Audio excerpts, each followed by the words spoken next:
Okay, CEO Michael Uganda ya YouTube channel kwoli ogamba otya gwe wenna atugoberera. Kakati amawulire ge tulina oba amawulire ge mbaletedde mu kaseera kano bambi si malungi, oyinza okuba nga wagawuliddeko ate naawe oyinza okuba nga ate tonnabagawulirako, kubanga munnange buli omu information agifuna bubwe, eriyo abangu okufuna amawulire, eriyo abalwawo okugafuna. Kakati nno oyo gwolaba ku katanda oyo Dr. Jose Chameleone.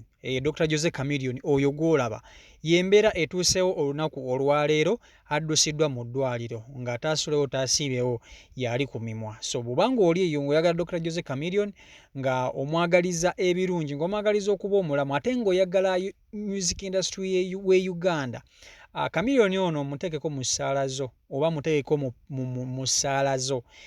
Nga tumalako omwaka guno eno bambi addusiddwa mu ddwaliro nga taasulewo taasibewo yali ku mimwa, era nga w'omulabawo abasawo bamwanguyira ne bamuteeka ku katanda ne basobola okuba nti ate bamutwala mu ddwaliro okuba nti ate afuna obujjanjabi. Mulwadde nnyo, mulwadde ddala.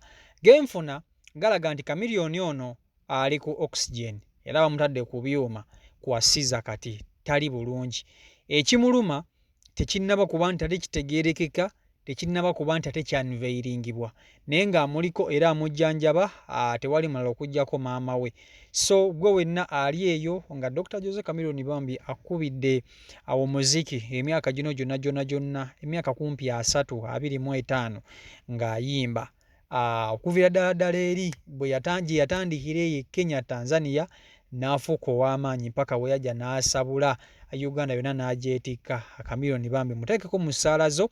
Tukimanyi nti Chameleone waliwo ebibadde bitagenda mu maaso wakati we ne bafans be nga mumuyisaamu eggaali, kino kiri, naye ebyo byonna mubiteeke ebbali.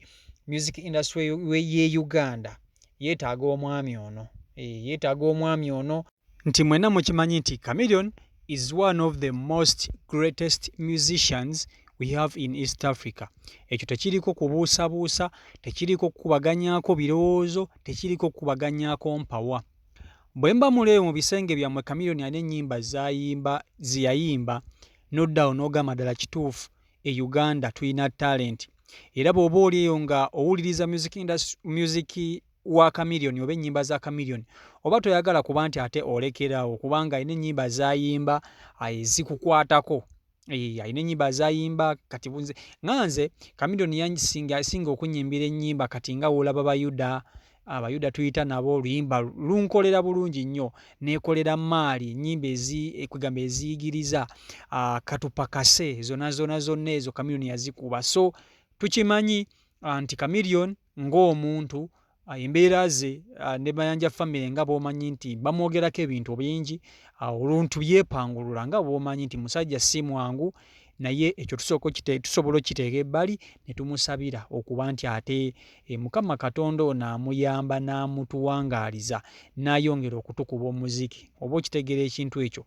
So Chameleone yakava mu show ye emanyiddwa nga Legend 25 oba weetyo, yabadde successful, yabadde wali ku Serena Hotel nga celebrating okuba nti amaze emyaka egiwera ddala 25 n'omusobyo ng'atukuba omuziki. So Chameleone ono balina ekintu kye batandikawo basatu nga we bajja mu industry eno, okwali Bebe Cool, Chameleone ne Bobi Wine, ne bateekawo gurupu yaabwe y'abantu abasatu, era nga batandikira mu Firebase eyo, wabula Chameleone yavaayo ne yeeyawula.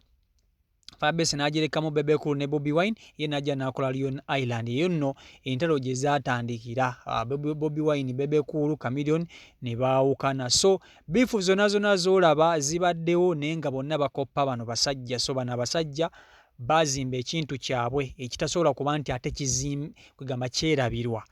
Balina ekintu kyabwe kye baazimba music industry w'e Uganda etasobola kuba nti ate kyerabirwa. Ate ne bateekawo legacy nti ne we ba Uganda nti efunye abayimbi bangi abato abazze ne badominatinga music industry w'e Uganda, waliwo limit kuba tayinza kusukka. Okitegeera ekintu ekyo, waliwo limit kuba tayinza kusukka. Kaakati Chameleone, Bobi Wine, Bebe Cool basetinga nti ffe tuli top notch. Newe mujja ne muyimba biki, Bakenzo bonna bakubye, baani bonna bayimbi balutalo, naye waliwo we batajja kusukka. So bano abasajja basetinga ekintu kyabwe nti their level is out notch. So Chameleon mumuteeke mu ssaala zammwe, yeetaaga essaala zammwe. He needs your prayers. Addusiddwa mu ddwaliro nga taasulewo taasibewo yali ku mumwa. Tujjukire gye buvuddeko. Chameleon ono yagenda n'addusibwa era mu ddwaliro, n'ateekebwako mu kyuma. Ekyuma ekyo oba ndowooza ng'ensigo ndowooza ndwadde. Chameleon ono era ekifaananyi ekyo ndowooza mwakiraba ekyo nga bw'okiraba awo. Yaliko ne maama we nga yamujjanjaba. So azaaba tolinga obulwadde wano na wali.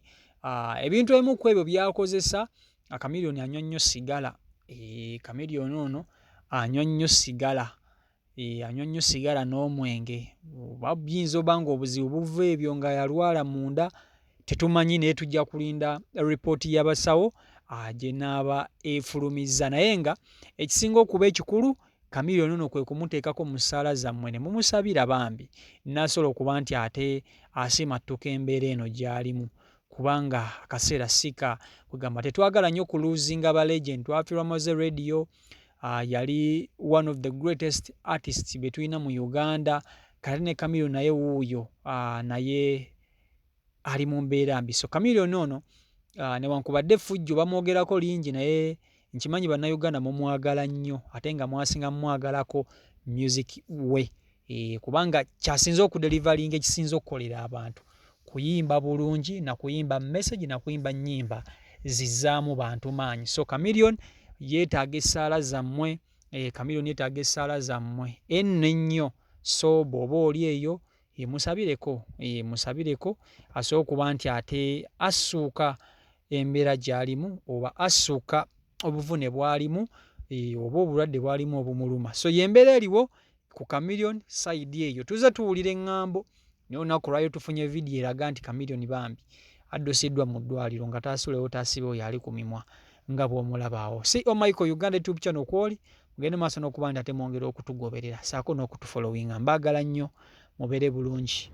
Vidiyo eno gimpere like, ate osubscribinge nti vidiyo ogiwa like kijjambako kuba nti ate etambulira ddala ku sipiidi ya waggulu, nesobola okuba nti ate information etuuka ku buli muntu gw'olina okuba nti ate etuukako. Mbaagala nnyo.